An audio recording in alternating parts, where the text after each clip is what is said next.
Olá, hoje a gente vai mergulhar em Mateus capítulo 11. É um capítulo, assim, bem interessante. Sim, começa com Jesus ensinando, mas logo, entra em umas questões bem profundas, né.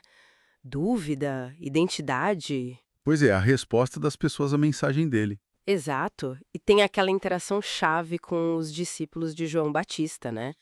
E reflexões sobre o próprio João, críticas, e no final um convite bem marcante de Jesus. Isso, vamos começar por aí. João Batista, que está preso, ele manda os discípulos perguntarem para Jesus: És tu aquele que havia de vir? Ou a gente espera outro? Nossa, que pergunta direta, né? E vindo de João, o precursor. Mas a resposta de Jesus é notável. Ele não diz só sim. Não, ele aponta para as obras, né. Uhum. Ele fala, vão lá e contem para o João o que vocês estão ouvindo e vendo. Aí lista os milagres, né? Cegos veem, coxos andam, leprosos purificados, surdos ouvem, até mortos ressuscitados, e o evangelho pregado aos pobres. Basicamente, olhem os sinais, comparem com as escrituras e concluam. É um chamado à fé baseada em evidência. E ainda acrescenta, bem-aventurado é aquele que não achar em mim motivo de tropeço. Quer dizer, a forma como ele agia podia ser difícil para alguns aceitarem. Exatamente, podia não se encaixar nas expectativas messiânicas de todos. Talvez nem nas de João naquele momento de dúvida na prisão. Faz sentido.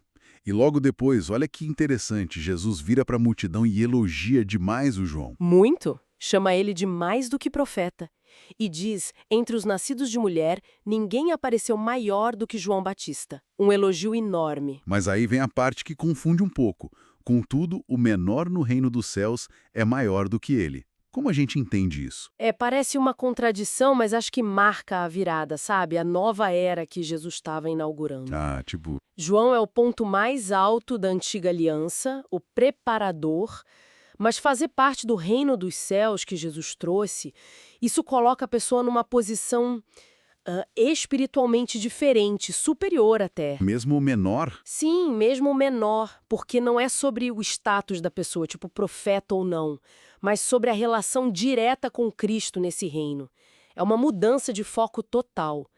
Jesus até liga João à profecia de Elias, que prepararia o caminho. entendi, muda o paradigma. Bom, aí Jesus direciona uma crítica, né, para essa geração.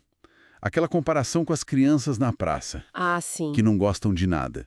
Toca a flauta, não dançam, canta lamento, não choram. exato. Ele diz que não gostaram da austeridade do João, Diziam que ele tinha um demônio. nem da sociabilidade de Jesus, chamado de glutão e beberrão, amigo de publicanos e pecadores. Quer dizer, rejeitaram os dois estilos, né? Mostra uma resistência, né? Uma teimosia em não aceitar a mensagem de Deus se ela não vier do jeito que eles querem. Pois é, a questão não era o mensageiro, mas a disposição do coração deles. E Jesus conclui ali, mas a sabedoria é justificada por suas obras. Tipo, os resultados falam por si. E falando em resultados ou falta deles, o tom muda bastante. Jesus repreende cidades, Corazim, Betsaida e Cafarnaum, onde ele morou e fez tantos milagres. É uma parte bem dura. Ele diz que se milagres assim tivessem sido feitos em Tiro e Sidom, cidades pagãs, elas teriam se arrependido há muito tempo. E até Sodoma teria permanecido. Ele fala que o julgamento vai ser mais severo para essas cidades da Galileia. É, impactante. É um alerta sério sobre responsabilidade. Quanto maior o privilégio de ver e ouvir, maior a responsabilidade de responder.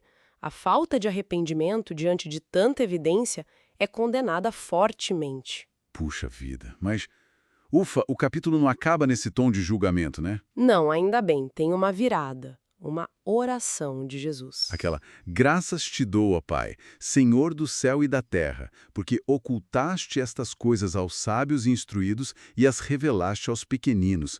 O que ele quer dizer com isso? Ocultar dos sábios. Parece que ele está celebrando um tipo de entendimento que não vem só do estudo, da erudição, sabe? Mas de uma receptividade humilde, como de uma criança. Ah, em contraste com a autossuficiência talvez dos sábios que o rejeitaram, como nas cidades que ele acabou de repreender. Exato. E ele se coloca como o único que revela o Pai. E isso leva direto. Ao famoso convite, que é um alívio depois de tanta tensão no capítulo. Com certeza. Vinde a mim, todos os que estáis cansados e sobrecarregados, e eu vos aliviarei. Tomai sobre vós o meu jugo e aprendei de mim, porque sou manso e humilde de coração, e achareis descanso para vossa alma. E termina, porque o meu jugo é suave e o meu fardo é leve. Que contraste, né, com o julgamento, com a dureza da geração. É um convite à submissão, mas uma submissão que traz descanso. O que era esse jugo? O jugo era um símbolo de submissão, sim. Os mestres judeus falavam do jugo da lei, do jugo do reino. Jesus oferece o seu jugo, mas ele o descreve como suave e o fardo como leve. Não é ausência de compromisso, então. Não. O descanso vem justamente na submissão a ele, que é manso e humilde. Vem no aprendizado com ele. É um descanso que se acha na própria relação com Jesus. Que jornada nesse capítulo! Começa com a dúvida de João, passa pela crítica dura, pela repreensão às cidades e termina nesse convite tão acolhedor. Exatamente, uma montanha russa de emoções e teologia. E deixa a gente pensando, né? No que, por exemplo? Bom, o que significa de verdade encontrar esse descanso para a alma hoje? Como é que a gente pega esse jugo suave e esse fardo leve, especialmente depois de ouvir as palavras duras contra os sábios e as cidades que não se arrependeram? Que tipo de humildade, de aprendizado é necessário para a gente experimentar essa leveza que Jesus promete? Fica a reflexão.